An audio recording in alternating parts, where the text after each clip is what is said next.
Seigneur, nous voici prosternés devant toi. Oh, the praise Jesus. Oh, peuple de Dieu.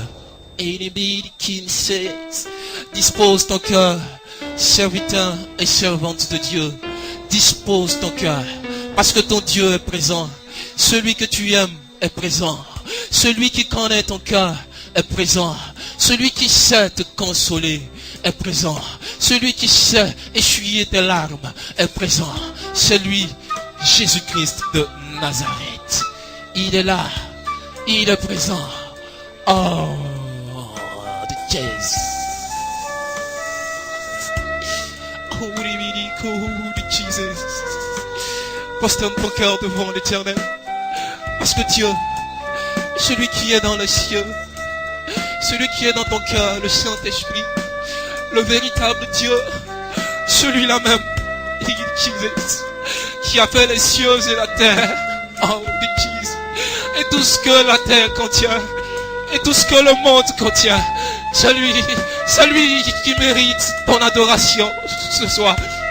C'est lui seul qui mérite ton cœur que ce soir. Prosterne-toi devant Dieu. Prosterne-toi devant ton roi. Alléluia. Quelle est ta position? Alléluia. Oui, toi, mon frère. Quelle est ta position? Oh, bien-aimé. Oh, oui, toi, quelle est ta position? ma sœur. Où te trouves-tu, bien-aimé?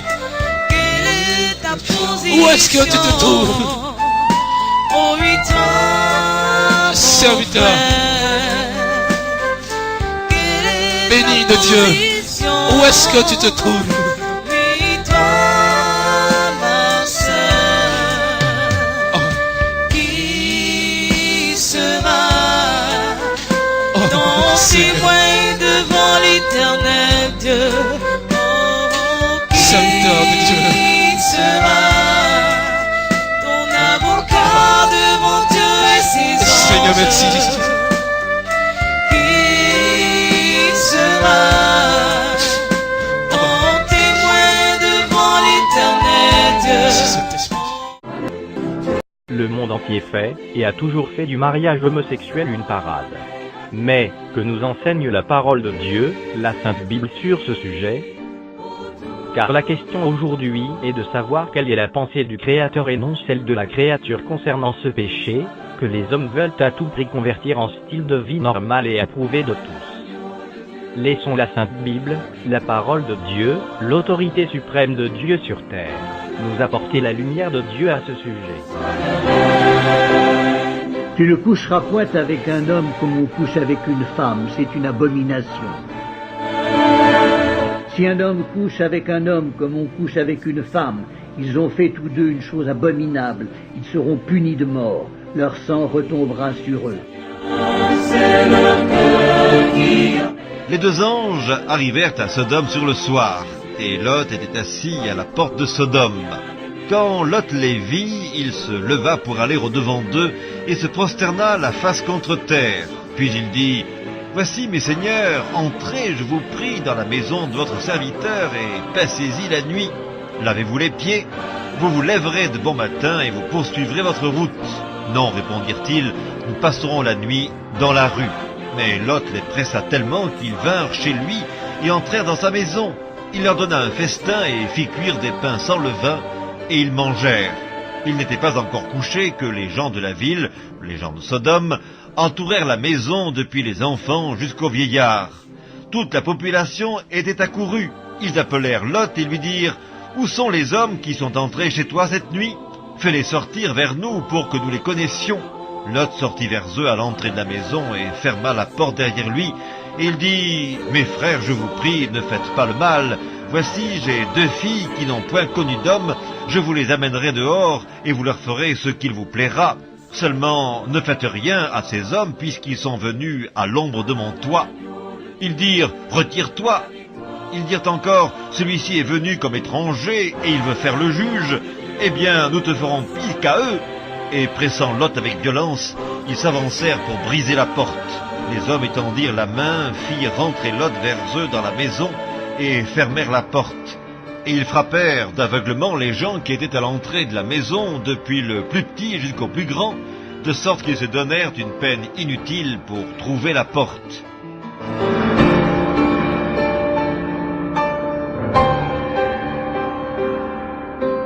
Il y eut même des prostituées dans le pays.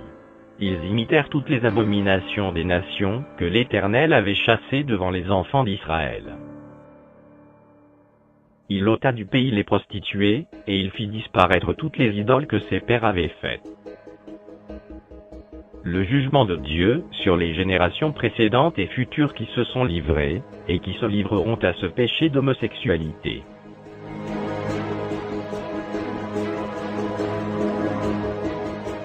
La colère de Dieu se révèle du ciel contre toute impiété et toute injustice des hommes qui retiennent injustement la vérité captive. Car ce qu'on peut connaître de Dieu est manifeste pour eux, Dieu le leur ayant fait connaître. En effet, les perfections invisibles de Dieu, sa puissance éternelle et sa divinité, se voient comme à l'œil depuis la création du monde, quand on les considère dans ses ouvrages. Ils sont donc inexcusables puisqu'ayant connu Dieu, ils ne l'ont point glorifié comme Dieu et ne lui ont point rendu grâce. Mais ils se sont égarés dans leurs pensées et leur cœur sans intelligence a été plongé dans les ténèbres. Se vantant d'être sages, ils sont devenus fous et ils ont changé la gloire du Dieu incorruptible en image représentant l'homme corruptible, des oiseaux, des quadrupèdes et des reptiles.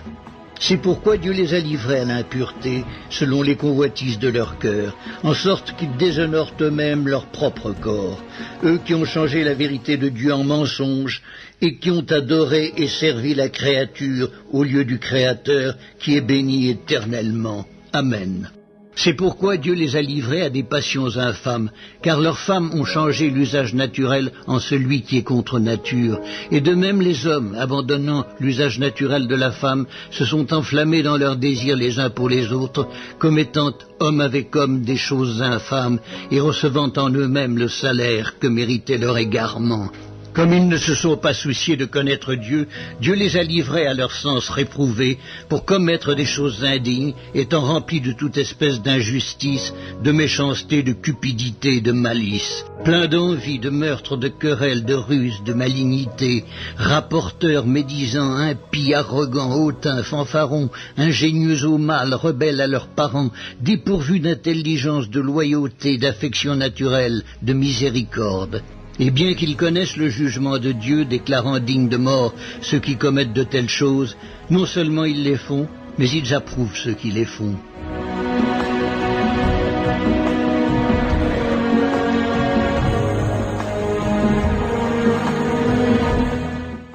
S'il a condamné à la destruction et réduit en cendres les villes de Sodome et de Gomorrhe, les donnant comme exemple aux impies à venir, et s'il a délivré le juste Lot, profondément attristé de la conduite de ces hommes sans frein dans leur dissolution, car ce juste, qui habitait au milieu d'eux, tourmentait journellement son âme, juste, à cause de ce qu'il voyait et entendait de leur œuvre criminelle. Le Seigneur s'est délivré de l'épreuve, les hommes pieux, et réservé les injustes pour être punis au jour du jugement.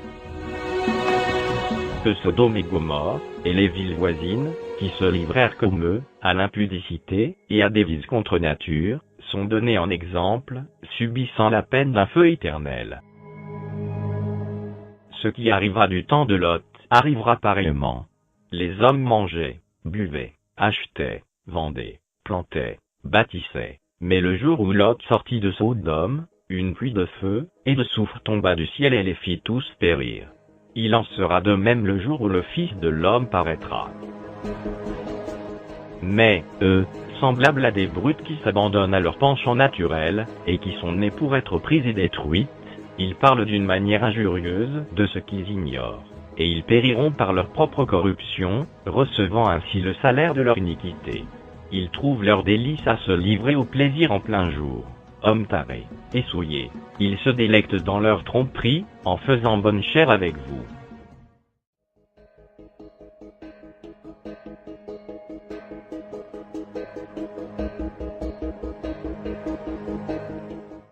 L'ont protestant ou adopté à la quasi-unanimité.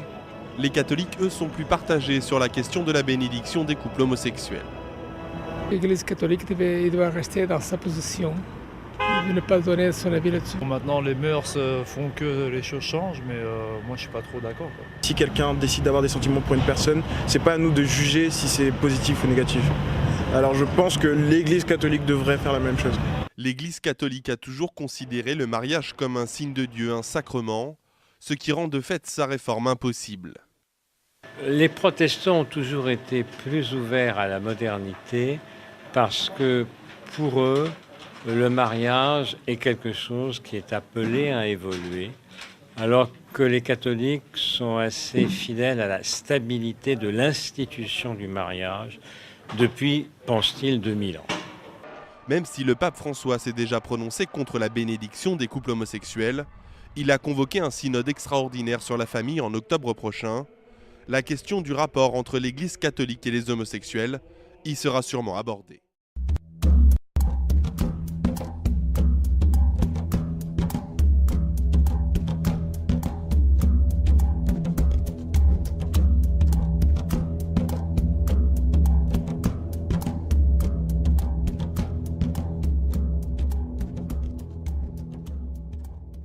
Que la paix de Jésus-Christ soit sur vous tous. Aujourd'hui, je voudrais vous parler de quelque chose que je trouve à la fois inquiétant et révoltant. En effet, les puissants lobbies gays LGBT se sont emparés du studio Disney. Vous connaissez tous Walt Disney, je pense, ce studio qui fait des films et des dessins animés pour enfants. Eh bien, le dernier La Belle et la Bête, sorti récemment au cinéma, fait carrément de la pub pour l'homosexualité. Je tiens à dire que je n'ai rien contre les homosexuels. Ils peuvent choisir de l'être s'ils en ont envie, c'est leur droit. Je ne suis pas homophobe et ça me révolte tout autant de voir des gens se faire insulter ou agresser parce qu'ils sont homosexuels. Mais ce que je n'accepte pas, c'est que l'on fasse de la publicité pour l'homosexualité dans des films pour enfants. Comme si l'homosexualité était quelque chose de normal, alors que non. La seule union qui est normale et naturelle est celle entre un homme et une femme, parce que Dieu l'a voulu ainsi. L'homosexualité est un péché aux yeux de Dieu, comme il est écrit dans de nombreux versets de la Bible. Ces satanistes n'ont pas le droit d'influencer les enfants là-dessus. S'ils doivent devenir homosexuels plus tard, ce sera leur choix, mais en aucun cas on doit les encourager à le devenir. On voit bien qu'il y a une volonté de l'élite mondialiste de pervertir le monde et tout particulièrement les enfants. Les grands médias d'information, la musique commerciale ainsi que les films et les séries sont utilisés par les satanistes pour faire la promotion de la fornication, de l'adultère, de l'homosexualité, de la transsexualité, etc., etc. Bref, le but est vraiment de créer une société satanique où les valeurs chrétiennes seront proscrites. Cette société pervertie est d'ailleurs décrite dans la Bible comme étant un des signes de la fin des temps. Lisons 2 Timothée 3, versets 1 à 5. Sache que dans les derniers jours, il y aura des temps difficiles. Car les hommes seront égoïstes, amis de l'argent, fanfarons, hautains, blasphémateurs, rebelles à leurs parents, ingrats, irreligieux, insensibles, déloyaux, calomniateurs, intempérants, cruels, ennemis des gens de bien, traîtres, emportés, enflés d'orgueil, aimant le plaisir plus que Dieu, ayant l'apparence de la piété, mais reniant ce qui en fait la force. Éloigne-toi de ces hommes-là. Cette description ressemble beaucoup à notre société moderne, n'est-ce pas? Satan étant le maître de ce monde, il n'est donc pas étonnant de voir le mal se répandre sur toute la surface de la terre. Le gouvernement de l'Antéchrist, qui est sur le point de paraître, sera une vraie dictature. Tous ceux qui refuseront d'adorer l'Antéchrist seront tués. Les croyants du monde entier, chrétiens, juifs, musulmans, etc., etc., seront persécutés. Aujourd'hui, on voit les prémices de cette dictature avec cette façon de vivre complètement immorale qui est en train d'être imposée au monde. Il est par exemple de plus en plus difficile de dire à son entourage qu'on est chrétien. Bien souvent, cela est mal vu car le lavage de cerveau fonctionne parfaitement. Le message de Jésus-Christ déplaît à beaucoup de monde car il est plus facile de se plonger dans les plaisirs immoraux plutôt que de faire des efforts pour plaire à Dieu. Les lobbies LGBT se sont introduits dans certaines écoles où ils font la promotion de la théorie du genre, mais cela n'était pas suffisant. Pour accélérer le processus de perversion des enfants, il faut que leur propagande touche bien plus de gens. Et les films de Disney sont parfaits pour ça. En effet, des millions d'enfants regardent chaque année les films de Disney. Et les parents sont habitués à emmener leurs enfants voir ces films. Ils ne sont pas méfiants. Dans l'esprit des parents, Disney c'est le studio qui fait des films gentils, jolis à regarder, où tout se termine toujours bien. Ils sont sûrs de passer un bon moment et faire plaisir à leurs enfants en allant voir ces films-là. Donc ils y vont les yeux fermés. Et c'est le cas encore aujourd'hui avec le dernier La Belle et la Bête, qui vient de sortir au cinéma et qui est en train de faire un vrai carton. Ce film a déjà fait plus de 300 millions de dollars de recettes en seulement quelques jours. C'est le 4e film dans toute l'histoire du cinéma qui rapporte autant d'argent en aussi peu de temps. Les gens, partout dans le monde, se bousculent pour aller voir le dernier film de Disney. Tous, parents comme enfants, sont heureux d'aller voir La Belle et la Bête, mais combien parmi eux savent qu'il y a une scène gay dans le film? Je trouve ça vraiment malhonnête de ne pas prévenir les gens avant. J'imagine la tête de certains parents chrétiens, musulmans ou autres, au moment de la diffusion de cette scène gay. Ils ont dû être en colère et ça se comprend. Parlons maintenant du réalisateur du film, Bill Condon. C'est un homosexuel et un vrai militant LGBT anti-chrétien. Dans l'une de ses interviews, il a déclaré que la première chose qu'il aimerait faire en entrant dans un hôtel serait de déchirer une Bible, mais qu'il ne le pouvait pas parce qu'il n'y avait pas de Bible dans les hôtels où il résidait. Pas comme les hôtels aux États-Unis et en Allemagne où il y a toujours une Bible sur les tables de chevet. La question qu'on peut se poser est la suivante. Pourquoi le réalisateur de La Belle et la Bête a-t-il tenu de tels propos? Je veux dire, on peut être homosexuel sans forcément avoir envie de déchirer toutes les Bibles que l'on voit. Et puis la prochaine étape, c'est quoi? Agresser tous ceux qui portent des croix?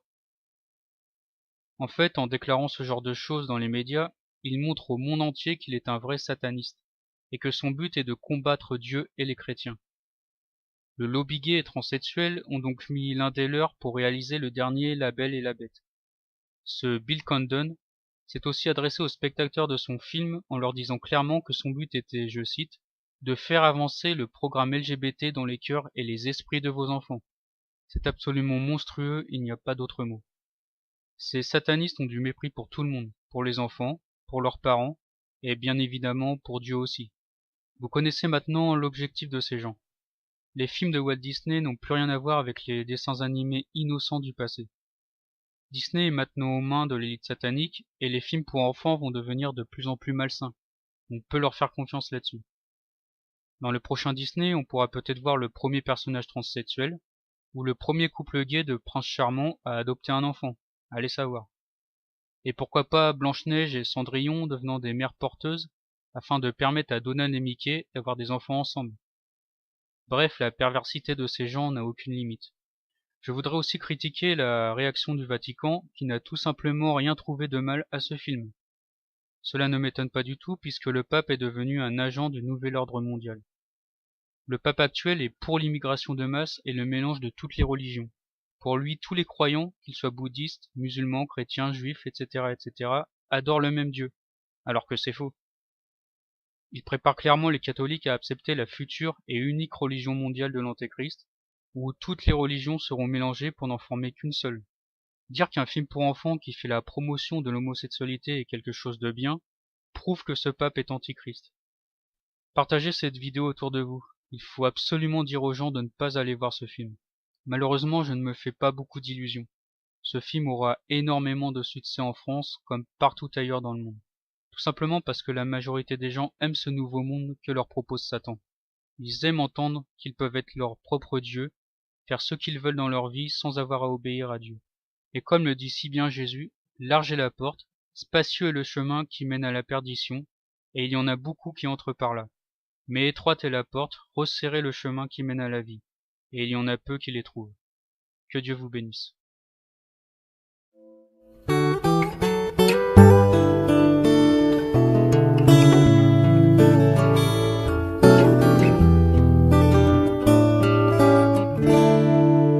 Je chante la croix car c'est la puissance de Dieu pour moi qui ai cru. Chose impossible, mais Dieu l'a fait. Il a condamné le péché dans la chair.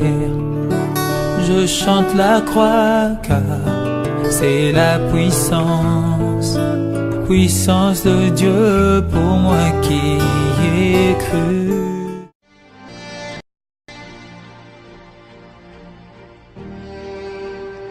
Chers amis, la Bible enseigne que le monde s'en va inexorablement, non vers la paix, mais vers une guerre ultime, des cataclysmes, un Armageddon décrit au chapitre 7 de l'Apocalypse. Et avant d'arriver au paroxysme de cet holocauste, les choses iront en se détériorant, les choses vont aller de mal en pis, le monde s'enfoncera toujours de plus en plus dans le chaos, la confusion et le péché. Plus on approchera de la fin, les guerres vont augmenter. Le taux de criminalité va monter en flèche. Les crises économiques seront de plus en plus graves. Les catastrophes naturelles sans précédent, tremblements de terre, inondations, famine, épidémies, pestilence, tout cela a été décrit dans la parole du Seigneur. Et toutes ces calamités marqueront le déchaînement de la colère de Dieu sur notre monde impie et rebelle.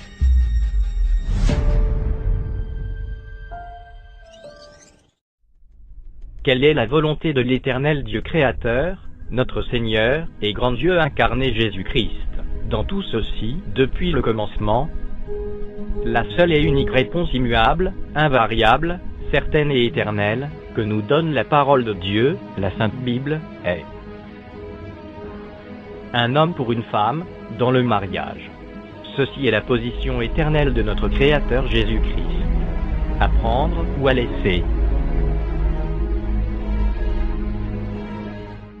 L'Éternel Dieu dit, « Il n'est pas bon que l'homme soit seul, je lui ferai une aide, semblable à lui. » L'Éternel Dieu forma de la terre tous les animaux des champs et tous les oiseaux du ciel, et il les fit venir vers l'homme pour voir comment il les appellerait, et afin que tout être vivant portât le nom que lui donnerait l'homme. Et l'homme donna des noms à tout le bétail, aux oiseaux du ciel et à tous les animaux des champs.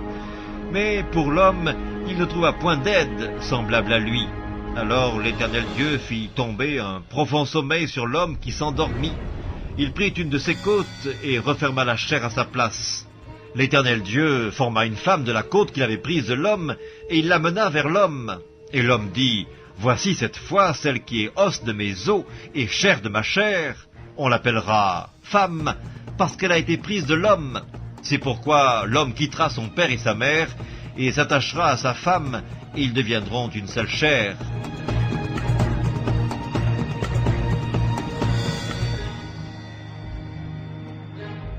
Il répondit, « N'avez-vous pas lu que le Créateur, au commencement, fit l'homme et la femme et qu'il dit, c'est pourquoi l'homme quittera son père et sa mère, et s'attachera à sa femme, et les deux deviendront une seule chair. Ainsi ils ne sont plus deux, mais ils sont une seule chair. Que l'homme donc ne sépare pas ce que Dieu a joint. » Pour ce qui concerne les choses dont vous m'avez écrit, je pense qu'il est bon pour l'homme de ne point toucher de femme. Toutefois, pour éviter la pudicité, que chacun ait sa femme et que chaque femme ait son mari. Que le mari rende à sa femme ce qu'il lui doit et que la femme agisse de même envers son mari. Je suis venu comme une lumière dans le monde, afin que quiconque croit en moi ne demeure pas dans les ténèbres. Si quelqu'un entend mes paroles et ne les garde point, ce n'est pas moi qui le juge, car je suis venu non pour juger le monde, mais pour sauver le monde. Celui qui me rejette et qui ne reçoit pas mes paroles a son juge. La parole que j'ai annoncée, c'est elle qui le jugera au dernier jour.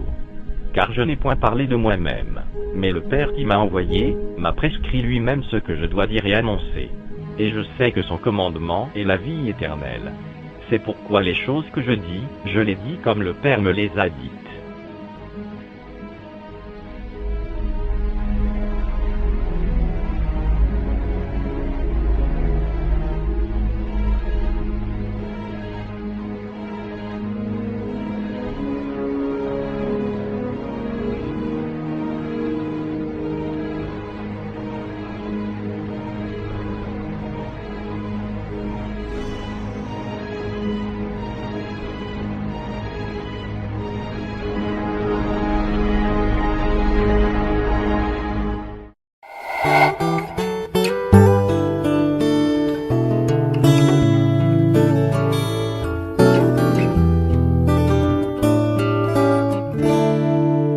Je chante la croix car c'est la puissance, puissance de Dieu pour moi qui ai cru. Chose impossible, mais Dieu l'a fait, Il a condamné le péché dans la chair. Je chante la croix car c'est la puissance, puissance de Dieu pour moi qui ai cru. Chose impossible, mais Dieu l'a fait. Il a condamné le péché dans la chair. Chose impossible,